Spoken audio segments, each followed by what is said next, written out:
गुजरात का Gandhar oil field आजकल सुर्खियों में है।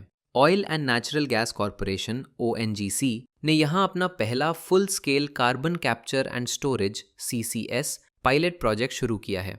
ये प्रोजेक्ट इंडिया के नेट ज़ीरो 2070 के लक्ष्य को हासिल करने के लिए एक बहुत बड़ा रेवोल्यूशनरी स्टेप माना जा रहा है।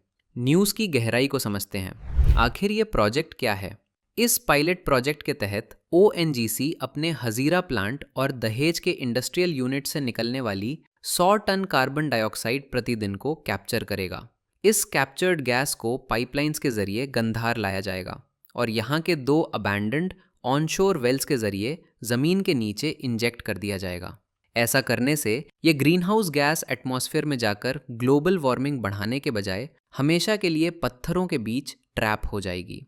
लेकिन सवाल ये है कि CO2 को महज स्टोर करने के अलावा क्या इसका कोई और फ़ायदा भी है? यहीं पर आता है इस प्रोजेक्ट का दूसरा बड़ा aspect, enhanced oil recovery (EOR).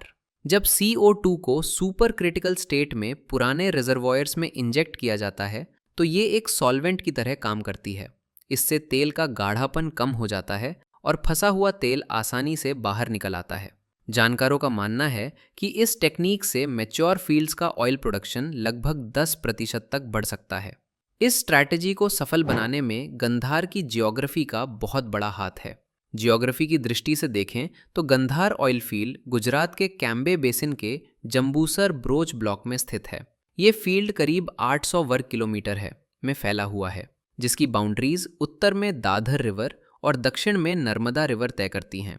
ये फील्ड ब्रोच डिप्रेशन के पश्चिमी हिस्से पर मौजूद है, जो इसे जियोलॉजिकल पॉइंट ऑफ व्यू से बहुत स्टेबल बनाता है।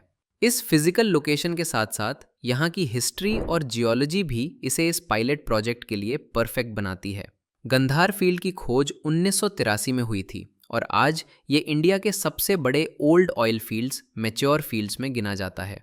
क्योंकि यहाँ से दशकों तक तेल निकाला गया है, इसलिए ज़मीन के नीचे अब काफ़ी खाली जगह बन चुकी है, जो CO2 को भरने के लिए एक परफेक्ट प्रेशर सिंक की तरह काम करती है। यहाँ की ज़मीन के नीचे मौजूद पत्थरों की बनावट भी कमाल की है। इनमें 25% से भी ज़्यादा टाइनी होल्स या पोरोसिटी पाई गई है। इसका आसान मतलब ये है कि पत्थरों के अंदर CO2 को समाने के लिए बहुत जगह है और ये खाली रास्ते आपस में अच्छी तरह जुड़े हुए हैं। सुरक्षा के लिहाज से इन खाली परतों के ठीक ऊपर मिट्टी और पत्थर की एक बहुत मजबूत नेचुरल लेयर मौजूद है, जो एक सील या ढक्कन का काम करती है। ये नेचुरल सील जमा की गई गैस को लीक होकर वापस बाहर आने से मजबूती से रोकती है। तो समरी ये है कि गंधार का ये प्रोजेक्ट न सिर्फ हार्ड टू अबेट सेक्टर्स जैसे स्टील और सीमेंट को डीकार्बनाइज करने का रास्ता दिखाएगा, बल्कि ये साबित करेगा कि कैसे हम अपनी पुरानी इंफ्रास्ट्रक्चर को पर्यावरण बचाने के लिए बखूबी इस्तेमाल कर सकते हैं।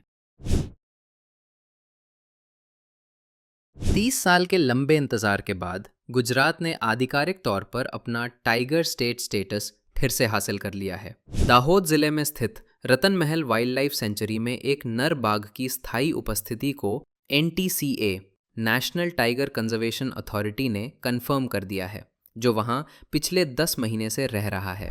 इस हिस्टोरिक न्यूज़ के साथ गुजरात अब इंडिया का अकेला ऐसा स्टेट बन गया है जहां लायंस, टाइगर्स और लेपर्ड्स वाइल्ड में एक साथ कोएग्जिस्ट करते हैं। ये सक्सेस इसलिए खास है क्योंकि इससे पहले 2019 में 27 साल के इंतज़ार के बाद एक टाइगर मध्य प्रदेश से भटककर महिसागर ज़िले पहुंचा था। उस वक्त टाइगर की प्रेजेंस कंफर्म होने के महज 15 से 20 दिन के अंदर ही शिकार की कमी और स्टारवेजन, भूख से उसकी मौत हो गई थी। लेकिन इस बार कहानी अलग है। फरवरी 2025 में मध्य प्रदेश MP से आए इस टाइगर के लिए फॉरेस्ट डिपार्टमेंट पहले से तैयार था। रतन महल में सांबर और चितल जैसे जानवरों को छोड़कर यहाँ शिकार, फूड अवेलेबिलिटी को बढ़ाया गया, जिससे ये टाइगर यहाँ न सिर्फ सरवाइव कर पाया बल्कि उसने अपनी परमानेंट टेरिटरी भी बना ली है। रतन महल वाइल्ड लाइफ सैंक्चुरी की जियोग्राफी बाघों के लिए एक परफेक्ट घर साबित हुई है। ये सैंक्चुरी मध्य प्रदेश के अलीराजपुर के साथ बॉर्डर शेयर करती है, जो एक नेचुरल वाइल्ड लाइफ कॉरिडोर की तरह काम करता है। दिलचस्प बात यह है कि रतन महल को अभी तक सिर्फ स्लॉथ बेयर्स के लिए जाना जाता था, क्योंकि यहाँ उनकी डेंसिटी पूरे गुजरात में सबसे ज़्यादा है। लेकिन अब बेहतर हैबिटेट मैनेजमेंट और पनाम रिवर की वजह से बढ़ती पानी की उपलब्धता ने इसे बाघों के रहने लायक बना दिया है। अब आगे की तैयारी और भी बड़ी है। गुजरात सरकार अब रतन महल को आधिकारिक टाइगर रिजर्व बनाने के लिए NTCA से बात कर रही है। आने वाले समय में यहाँ एक फीमेल टाइगर को लाने का भी प्रस्ताव है, ताकि बाघों की एक स्थायी आबादी खड़ी की जा सके। 2026 के ऑल इंडिया टाइगर एस्टिमेशन में भी अब गुजरात का नाम शामिल होगा, जो राज्य की वाइल्ड लाइफ कंजर्वेशन जर्नी में एक बहुत बड़ा माइलस्टोन है।